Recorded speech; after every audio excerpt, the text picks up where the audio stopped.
ከአባትነት መርጦ ድሎት ነክርቶ ሲመለስ ከሸፈተበት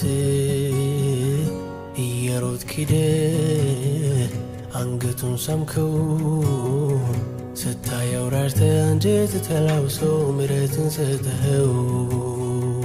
እንደ ወደድከኝ ቀርቶ አንተን ላፈቅር እንዲያው ተችሎ ቦታ እንቀየር። አትጠራጠር ሀሳብ ሳልቀይር እንኳን